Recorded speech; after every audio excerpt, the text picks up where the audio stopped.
Now it is my pleasure to introduce our speakers. I'd like to thank Joanne Cattafessa for joining us today. In her role as Director of Gender Equity and Leadership Development, Faculty Diversity Collaborative, Joanne leads the strategic initiatives of Rutgers University's Office of the Senior Vice President for Equity to advance gender equity and leadership development in faculty ranks, including the OASIS Women's Leadership and Professional Development Program. Additionally, Joanne is a leadership coach, professional speaker, and author. And in her role as the Assistant Director of Rutgers Center for Organizational Leadership, Christine Goldthwait oversees the coordination of the Rutgers Leadership Academy and consults in the areas of strategic planning, organizational assessment, workplace culture and climate, and communication design. Additionally, Chris is a leadership coach, author, and part-time lecturer. And Chris, I'm going to very happily hand things over to you from here. Thank you very much, Margaret. I'm really happy to be here today with all of you. But before we begin diving into the content, I want to invite you to participate in a poll that Margaret will launch for us in a moment, just so we can get a general sense for your individual experiences. So we're asking you to think about these questions.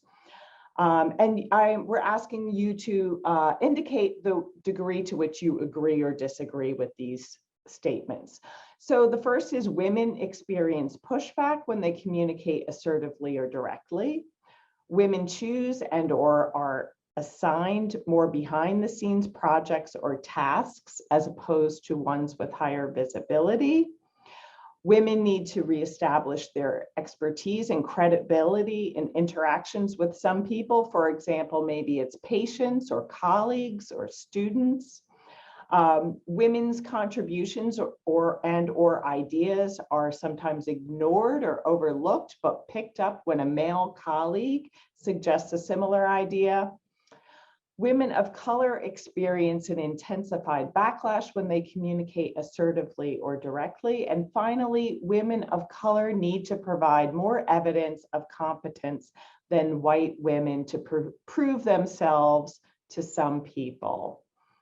So please indicate whether maybe you've experienced one or more of these things directly, or perhaps you've observed them, so experienced them indirectly. And Margaret, I will leave it up to you to. Okay, we have a great rate of participation, so I didn't want to cut anyone off from participating, but we'll give it another few seconds and then share the results that we do have. But with a couple of questions, I wanted to leave just a little bit extra time so everyone could get through and answer all 6. All right, everyone, I'm going to end the poll and share the results.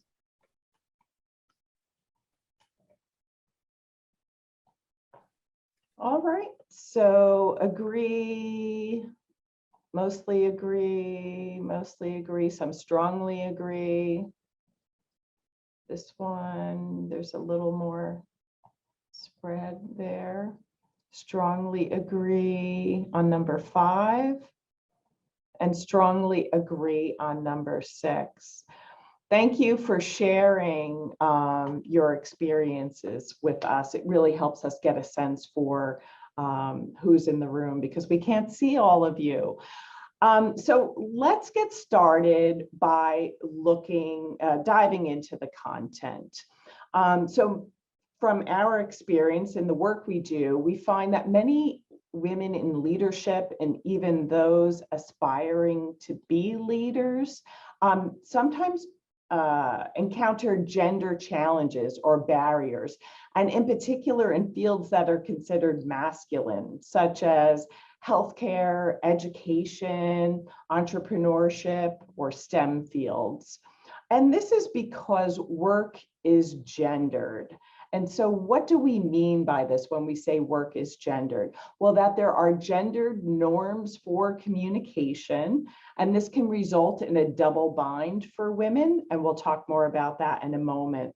There are gender divisions of labor where women are sometimes segregated into those less visible roles and opportunities in organizations.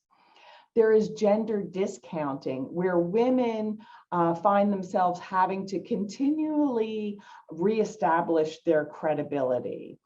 And there's also this idea of double jeopardy, meaning that work is also race. And for women of color, these gender biases are further compounded. And this adds an additional layer of complexity that women of color need to deal with. And as our poll shows, virtually everyone has either directly or indirectly experienced or witnessed one or more of these gender biases in organizations. So I want to take you through each of these and go into a little more detail about them. The first barrier is gendered communication norms. And this can contribute to this double bind. And this happens because historically men have been expected to and are rewarded for using communication in order to be assertive or commanding or independent. So men typically use communication to accomplish objectives or tasks, to establish or maintain status, and sometimes to command and control situations. But in contrast, women traditionally were expected to be and were rewarded for being more relational, for being interpersonally skilled, for being indirect in their language, and for using communication to collaborate with others or to maintain relationships with others, to share control with others, and to support and include others. And being that communication behaviors of what we consider successful leadership to be are largely considered those masculine behaviors, this sets up a double bind for women, meaning that women who are assertive and perhaps act in a confident manner may be perceived as being competent, but they might also be evaluated negatively and less liked by their peers, and in particular, other women. Sometimes women face a backlash when communicating in ways that violate gender expectations, even though these same behaviors are the behaviors we value in leadership. Even when women adhere to gender expectations, meaning using communication to establish relationships or to collaborate, they may still be evaluated negatively and perhaps perceived as being a less competent leader and at times challenged by others. So they can face negative consequences, whichever option they choose, finding themselves in this double bind. The second barrier we want to talk about is this gender division of labor, the segregation of women into less visible roles or less visible opportunities. And so the research shows that men volunteer or are selected by others more frequently for those roles or assignments that are visible and vital to the organization. And even when they're not in positions of authority, they're often assumed to be by others in the organization. Conversely, women have a tendency to volunteer, or they are more often selected for and agree to take on those less visible tasks or those tasks that with low promotability. The research shows that both men and women expect women to volunteer for these less visible tasks more frequently.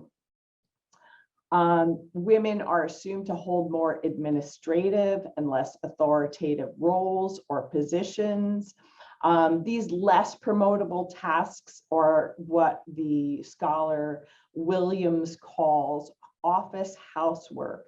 These are those sometimes menial jobs or undervalued assignments that women are disproportionately given or take on. For example, maybe they're planning parties, ordering food, or taking notes in meetings. Even in the fields that are predominantly female, such as nursing or librarianship or teaching, this still occurs. And compounding the issue for women of color is an unconscious belief held by some that minorities should take on more of this type of work. So consequently, they're asked more frequently by others, notably their supervisors, and they are more likely to volunteer for these less visible roles and assignments. And this can have implications for women's promotions and career advancement over time. So the third challenge that many women experience relates to threats to their legitimacy and the discounting of their competence, requiring some women to continually prove their competency again and again. Women often need to demonstrate more evidence of their competence and abilities, but are still likely to be passed over a number of times before being promoted. And we can see examples of this gender discounting in the way that sometimes women's ideas, businesses, and mistakes are evaluated differently from men. For example, the research shows that women's ideas are likely to be ignored, questioned, or opposed, or even sometimes sabotaged, regardless of whether they're in a leadership position, on a team. And this is especially true in those male-dominated fields. Women are more likely to sabotage other women in cases where there are limited roles and opportunities. Women's businesses are evaluated less favorably because investors often believe that women entrepreneurs are less competent than male entrepreneurs. Again, especially in those male-dominated fields where there are fewer women. And finally, women's mistakes are often evaluated more harshly and remembered longer when their successes may not be. For example, in medicine, one study found that women surgeons received 54% fewer referrals following a patient's death, where there was no discernible decline in patient referrals for men. And again, these issues are magnified for women of color. For example, a 2012 study found that Black women are rated more harshly when things go wrong than either Black men or white women. And that brings us to our fourth challenge, double jeopardy. As I've been saying, women of colors, their experiences of gender bias is different from gender bias experienced by white women. And they might not fit either gendered or racialized norms of many work environments. So how women of color experience the double bind is often intensified because of unconscious bias or racial stereotypes. For example, people may view women of color who are direct in their approach as being angry or aggressive or too driven or ill-tempered.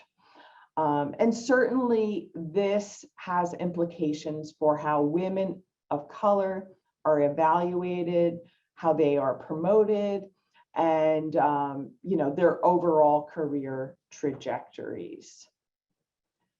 So I know that was a mouthful there. So I would like to kind of open it up for a quick discussion now that you kind of have a taste for what these 4 gender biases are. Would anyone like to share an experience they've had with one of these gender biases?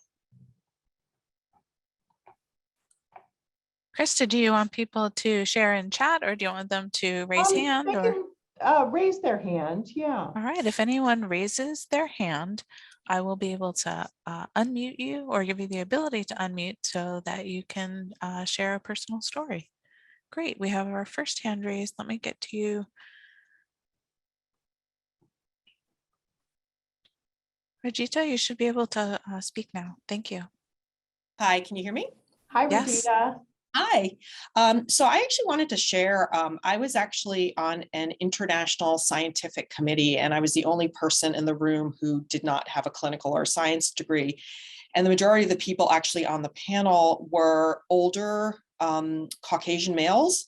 And I was in my early 30s, of color. And definitely I felt a bias. I was sort of given jobs of note taking. I was, a lot of my points were discounted. I was trying to think of things that were very innovative, and it definitely became an issue. What helped me, though, I want to end it on a good story, is I actually had a person who was higher in the organization who recognized my work, and he actually said, he actually gave me a higher level position in the committee because he felt that the organization should have a different face and that they want to show that they want to bring women of color to the forefront. And so I actually got very lucky that somebody recognized that. But I definitely felt stifled at the very beginning. So it ended well. That's good. Yeah, thank you for sharing that, Rajita. So you found an ally with someone, and Joanne's going to speak more about that in part 2, but it really highlights the importance of finding those allies in organizations, those who recognize your value. And also can see, right, the bias in play.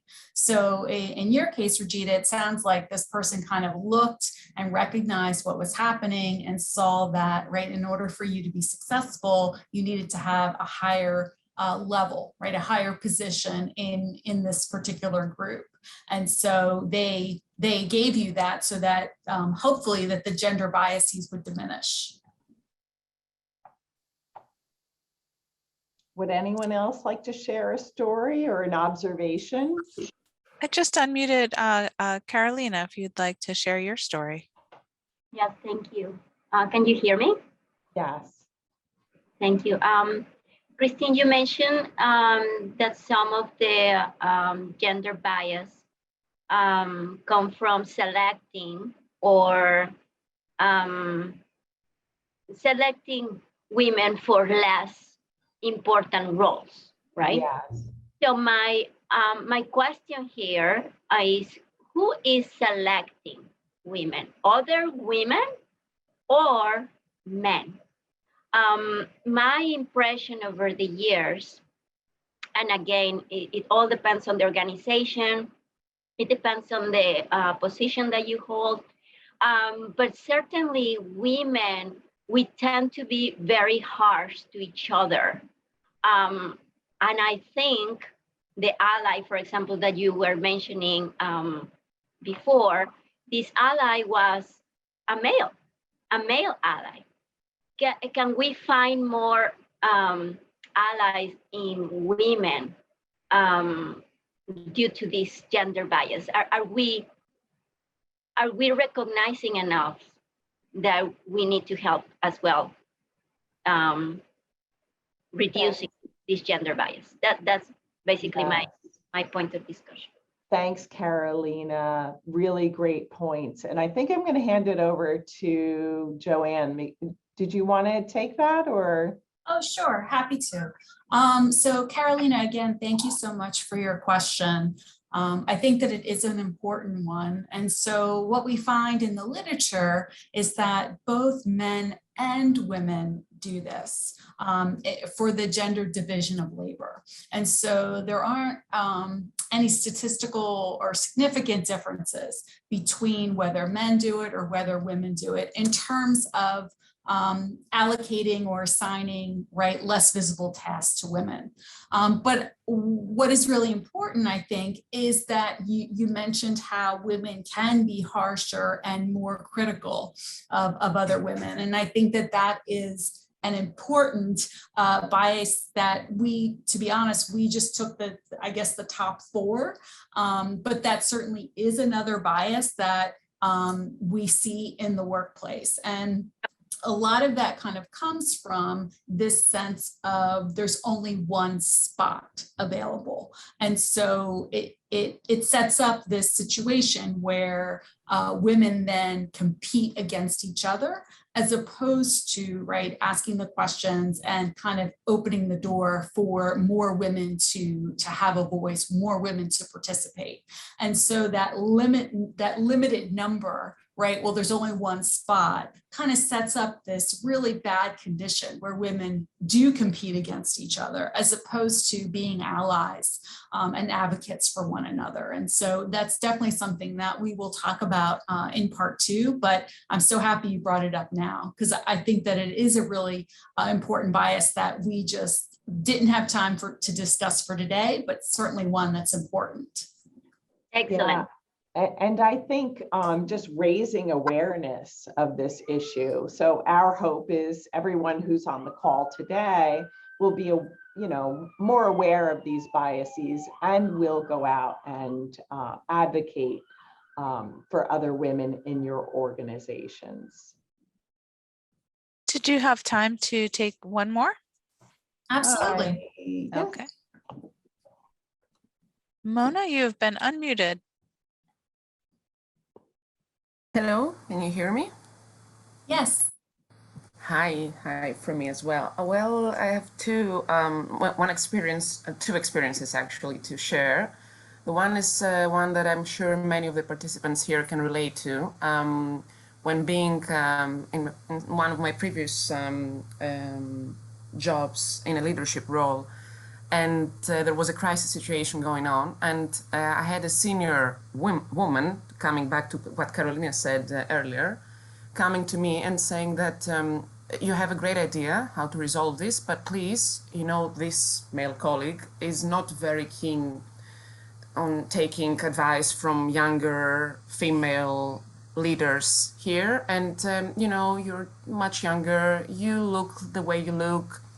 Let's be a bit more, let's say, you understand, a bit more conservative in terms of commenting, which means that if you're a female, you don't look dull, I don't know how to mention this politely, and you have a male, older colleague that is, in terms of hierarchy, on the same level as you are, it is never welcomed, or at least it's not that easily welcome to have rather harsh comment for someone that is crossing a line. So one of my experiences is this, and I had it more than once.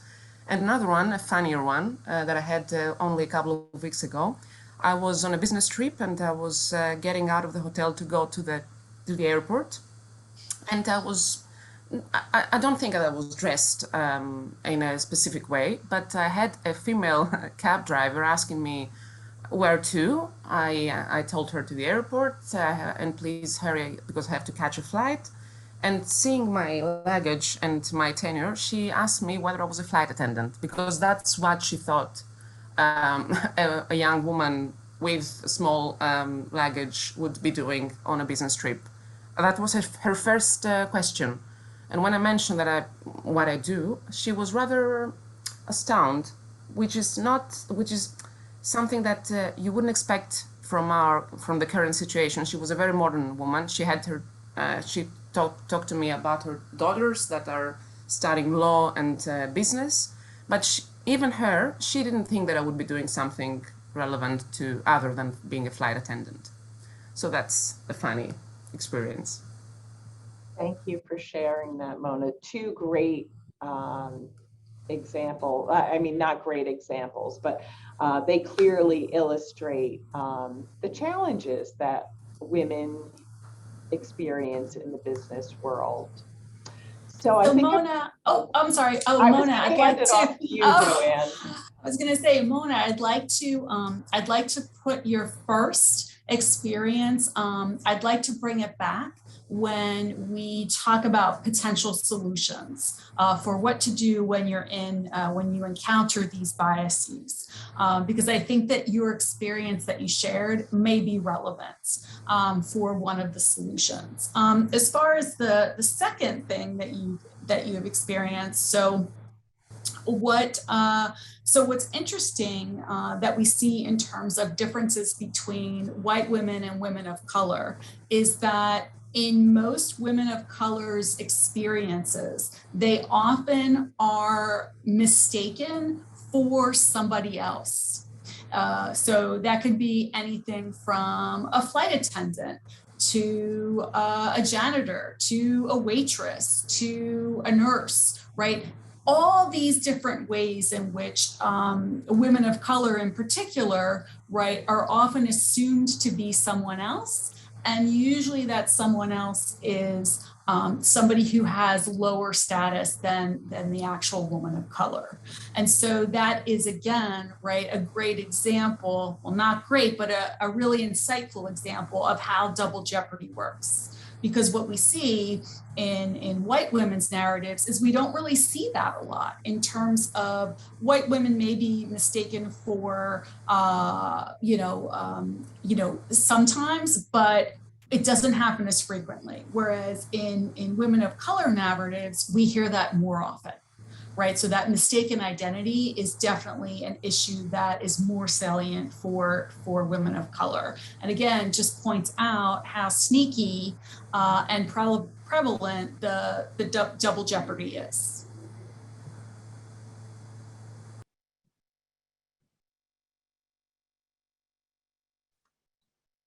I'm going to hand it over to you now, Joanne. Excellent, Chris. So what's a woman to do, right? So what is a female faculty member, a woman in higher education, a woman out in the workforce, right? What can women do when they encounter gender biases? And or if there are other folks in the room who don't identify as women, right? What can you do when you see other people being impacted negatively by gender bias? And so I'm going to be introducing 4 best practices or strategies that you can choose to use when encountering gender biases.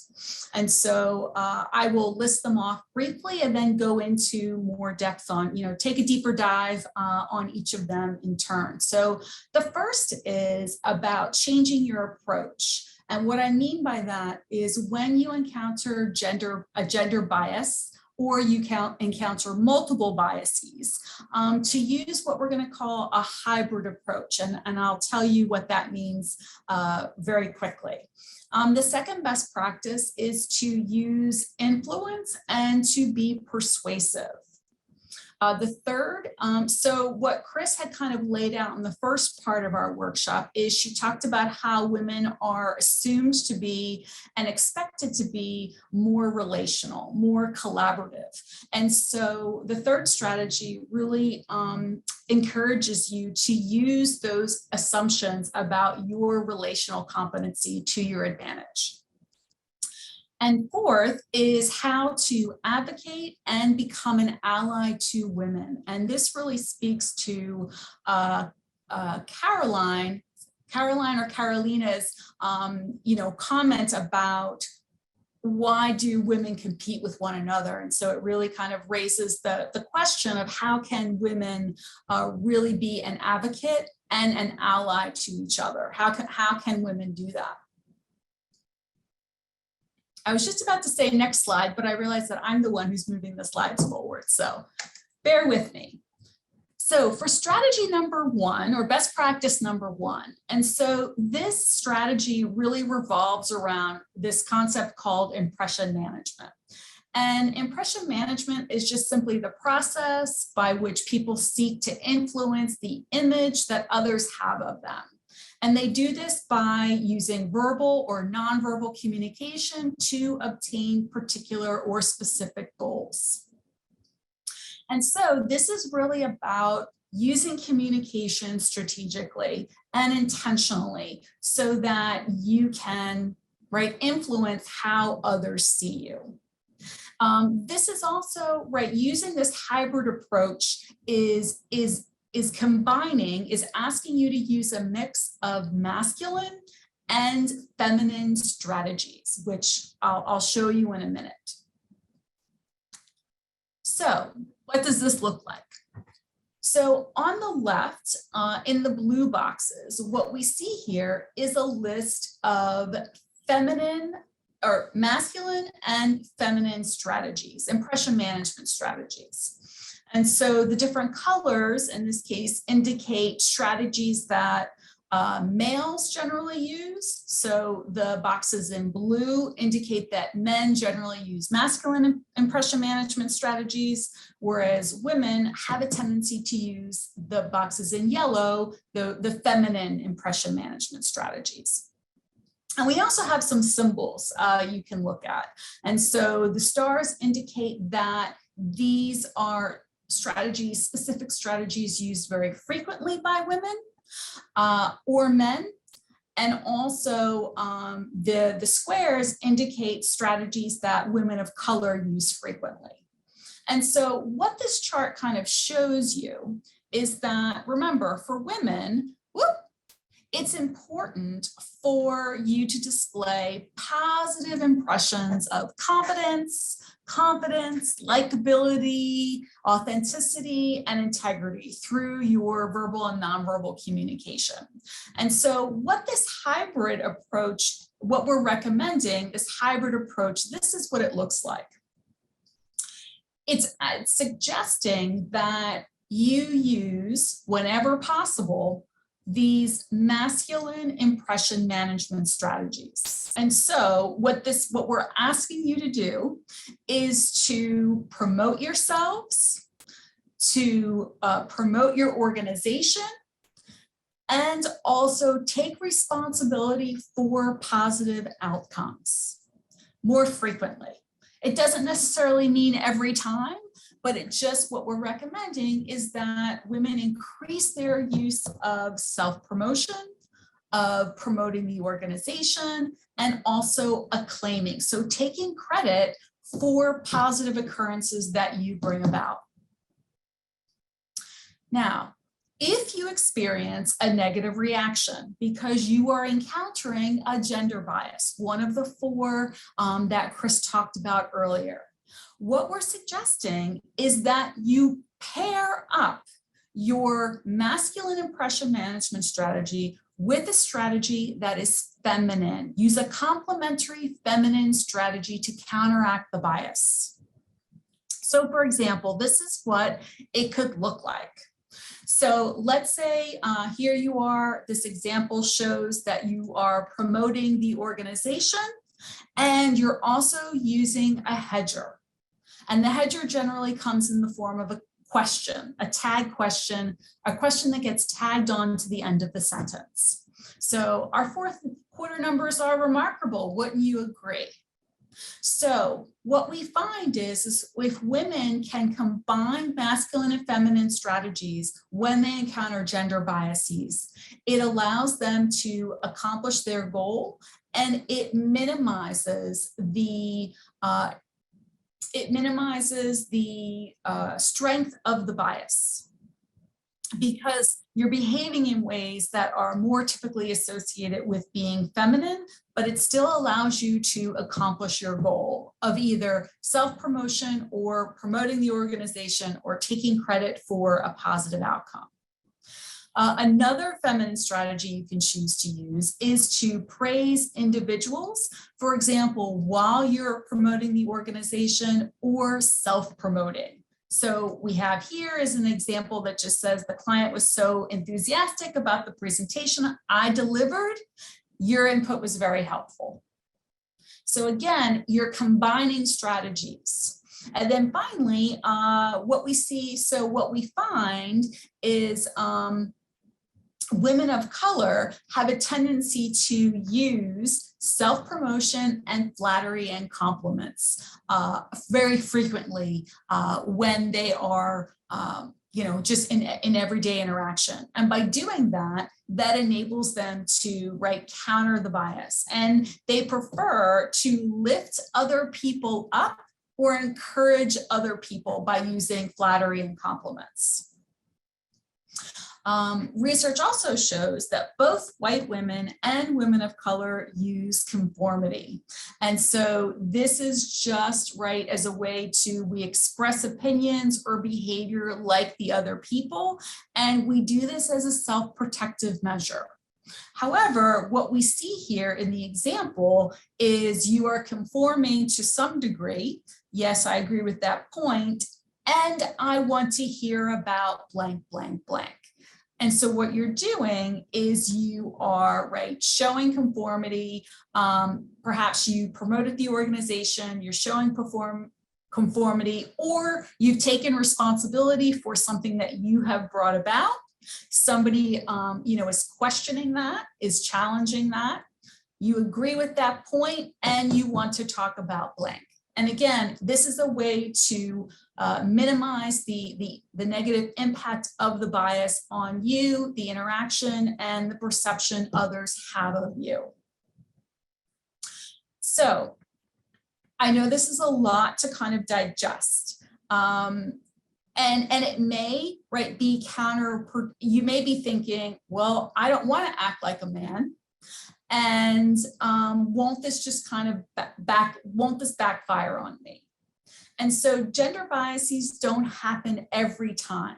So when you engage in these, when you use these masculine strategies, when you self-promote or you take credit for positive outcomes, it doesn't automatically mean that you're going to encounter a gender bias. However, when you do, using this hybrid approach and combining masculine and feminine strategies, research shows us that it generally works at minimizing the impact of the bias. So for women of color in particular, our recommendation to frequently self-promote and take credit for positive outcomes may seem counterintuitive because there are costs. There are costs associated with doing these things. Again, using the feminine strategies helps minimize those costs. And what we find is that Black women may have more leeway to behave in masculine ways. And so again, while they maybe sometimes are perceived as being too masculine, particularly when they self-promote, they appear to encounter less resistance. But generally that's not the case for women who identify as Asian or Latina. They can face harsher penalties when an example for self-promoting. And so again, what I would say is just pay attention to how race interacts with these gender biases. And so if you are experiencing a bias, you may choose to use more feminine strategies as a way to counteract the bias. So I am going to, I know this is only our first, I'm checking the time here. This is only our first strategy, but I'm going to go through the rest of them and then we will have time for questions. Unless Margaret, you're seeing something in the Q&A that directly pertains to the first strategy that I'm happy to answer now. Or Chris. No, I think we can go on to the next couple strategies, but I did want to encourage everyone to continue sending any questions to the Q&A. Great, thank you.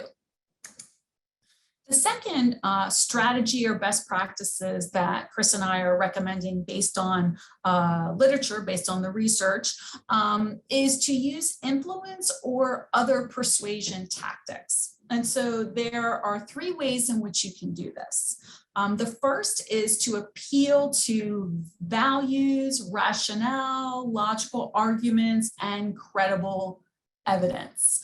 And the reason for this is when you do that, what we have found is that when women do this, they have a tendency to override resistance and encourage, again, minimize the reactions of those biases. So for example, when women entrepreneurs appeal to the value of innovativeness in their program, in their pitches to venture capitalists, because innovativeness was a value that is considered so fundamentally important to entrepreneurship, they found what happened is that they were able to solicit greater commitment from the investors on their idea because they appealed to that commonly held value of innovation.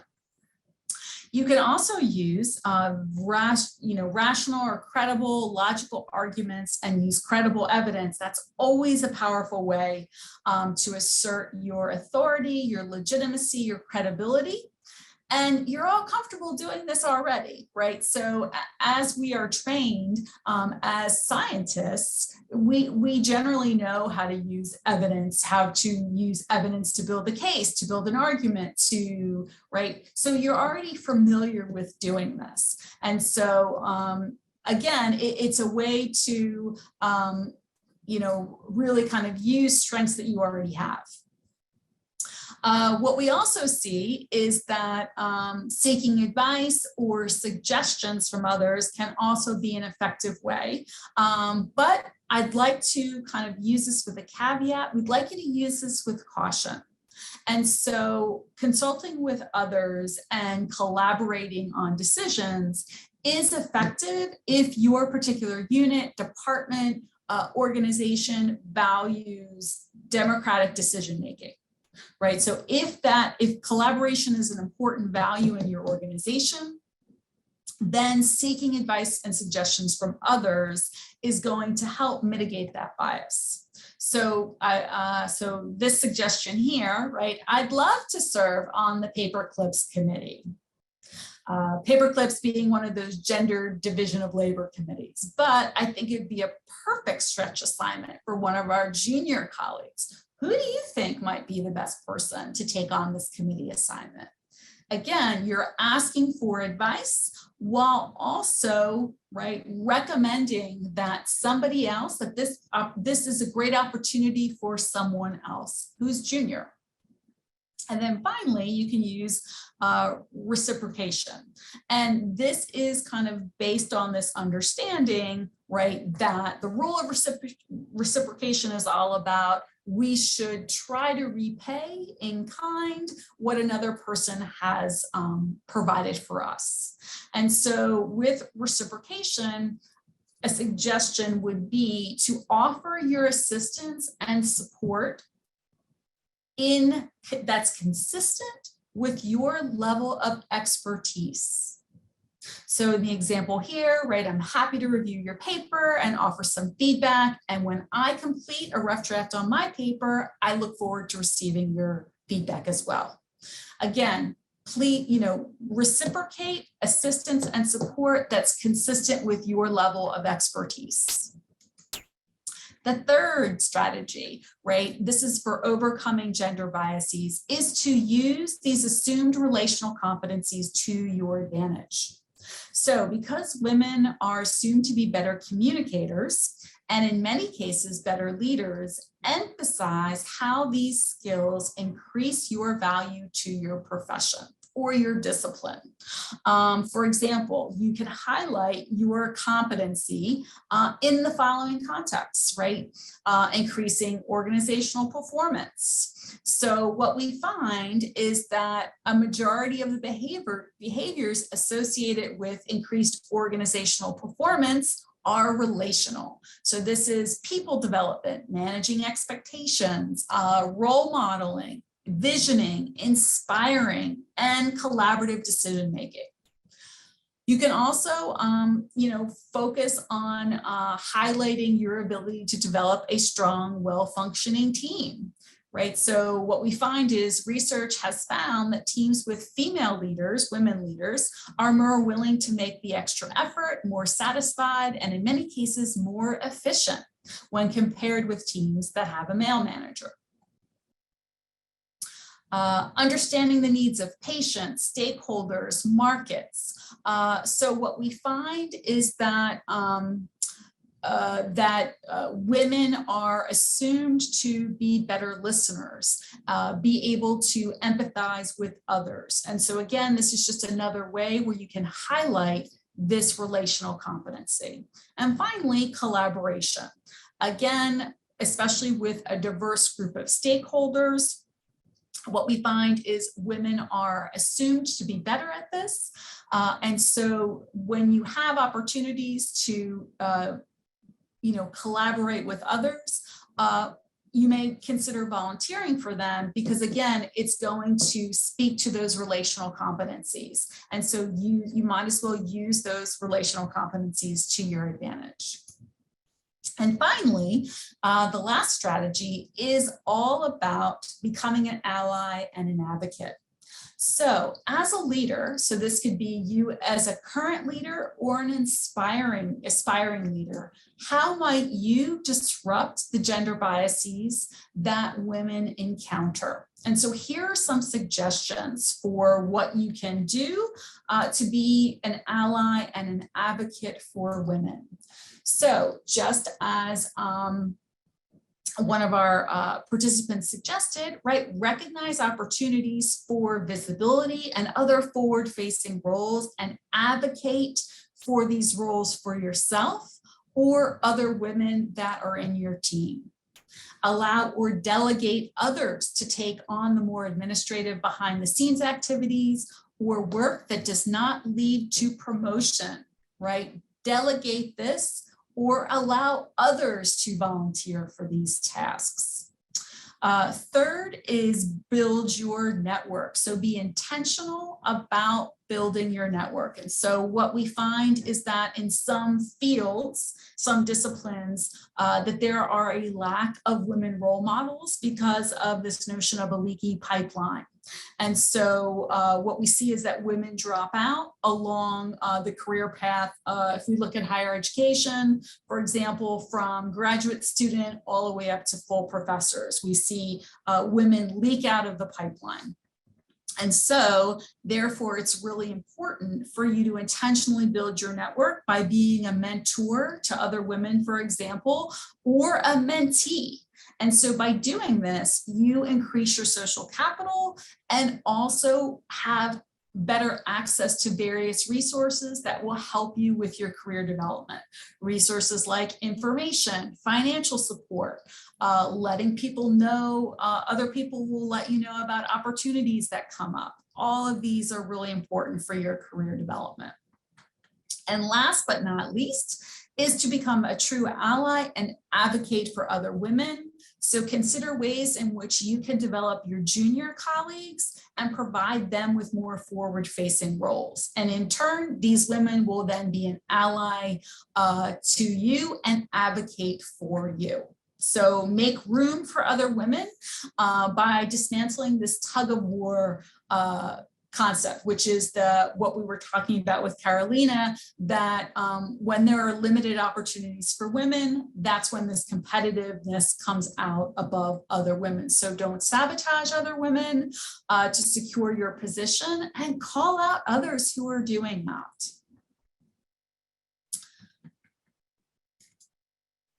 So we, as you reflect on the 4 best practices or strategies that we've introduced to you that you can use for overcoming gender biases, I'd like you to think about and comment by raising your hand or in the chat.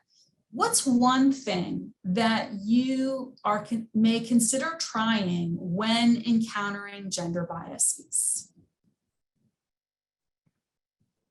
So this can be something that you've tried in the past that was successful, or thinking about what we've just talked about. What's one thing that you are considering trying now? I just unmuted Carolina, who was quick to raise her hand to comment on this. Great, thanks, Margaret. Hi, Carolina. Thank you, Joanne. I think the hybrid approach is something that is going to work wonders, at least in my case. I tend to use a lot of the masculine, I will say, approaches. I have been in the engineering field for a while, so engineering is pretty much male dominated. And you're in higher education, which is also male dominated. So you Yes. kind of got a double whammy there. Yes, Joanne. So when I have used the masculine approach, it backfires. It backfires and it continues to backfire. So I really like the hybrid approach because you keep things under control, and then obviously you want to minimize the gender bias. So I think that's the first thing I will try. And thank you so much, because this is very, very helpful.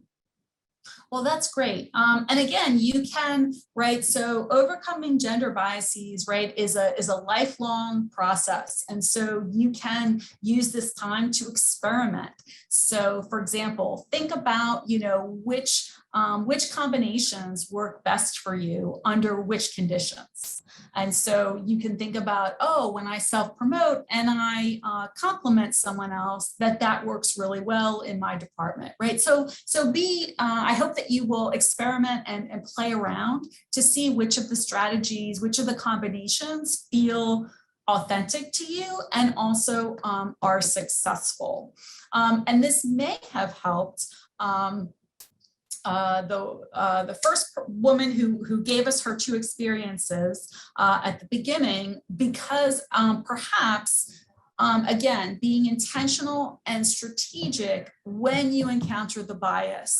So I'm curious if combining some feminine impression management strategies, I'm curious what the result would have been in the case where you were going to be presenting evidence against, right, that male colleague who is at the same level as you.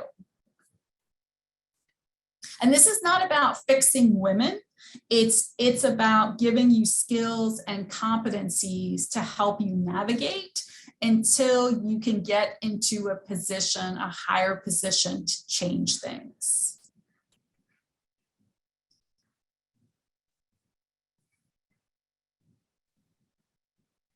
There was a question in the Q&A that asked about why they were considered masculine, feminine versus dominant, subordinate. Did you want to speak to that a little bit? I saw that Chris gave an answer direct. I can't tell if it's directly to the person or not, so I just wanted to make sure our audience heard it.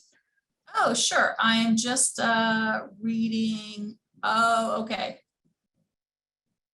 Thank you, Mona, for that. Joanne, I just responded. I think that's the way it historically has been referred to in the communication scholarship.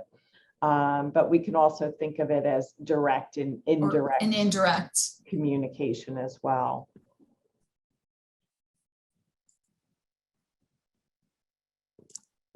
So another thing that had come up in the chat, which was about the example that you used about paper clips. I just wanted to make sure, and we can address the person's concern. You were kind of using that as an analogy, not trying to use humor and say, and I think she feared that that would backfire if you called whatever the person suggested the paper clips committee, but I think you were using it as an analogy, right? And you would have filled in the blank with whatever committee they had suggested. Exactly.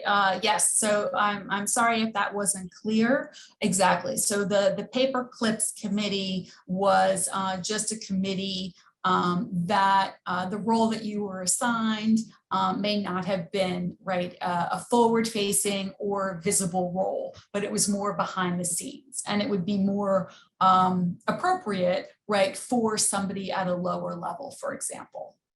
So absolutely, yes, the paper clips, I was not recommending that you call somebody's committee the paper clips committee, but rather you would insert whatever the name is of your committee in there. Great. Well, I'm going to share the additional questions and comments that that had come in with you, because I know we're approaching our Yes, we are right at our time. Our end time. This was an excellent presentation that I thoroughly enjoyed, and trust me, I was taking some mental notes for myself, and behaviors that I can use and change and modify in my world for greater success in communicating and overcoming gender biases in particular. So Joanne and Chris, thank you so much for your time and for a fantastic presentation and for making it so highly interactive with our audience. I could tell they appreciated it so much. And thanks to the audience for participating. We love that. It really enhances the discussion. So, and in closing, I just wanted to provide a friendly reminder to everyone listening that the RBS Virtual Lunch and Learn series takes place on Wednesdays at noon Eastern Time, and specifically on the third Wednesdays of each month. You can visit our website, and I'll say it now, but that's mostly for the people who are hearing and seeing our recording, because we will email it to anyone who has registered. It's business.rutgers.edu/alumni/lifelong-learning. I even had to take a breath in there. But we have an exciting schedule of topics and presenters lined up for you over the next several months, and many of them have been thanks to great suggestions from our audience. So we encourage you to keep sharing those ideas. We want the series to continue to meet your needs. So please stay online for just a moment longer as today's webinar ends, because you'll immediately see a very brief 3-question survey about today's event, and one of those questions is a free-form field to type in topics and/or speakers you'd like to see featured in future webinars. And finally, as I mentioned when our webinar began earlier, a link to the archived recording of this presentation will be shared via social media and emailed to you. It will also be on the Business Insights page of our website. So Chris, Joanne, and our audience, I thank all of you and wish you a great rest of your day. Thank you, Margaret. Thank you, Margaret, for inviting yes. us. Thank you so much, participants. This was a great session, and we really appreciated you sharing your questions and experiences, because it just makes it a much richer learning experience for all. So thank you. That it does. Thanks, everyone. Bye-bye.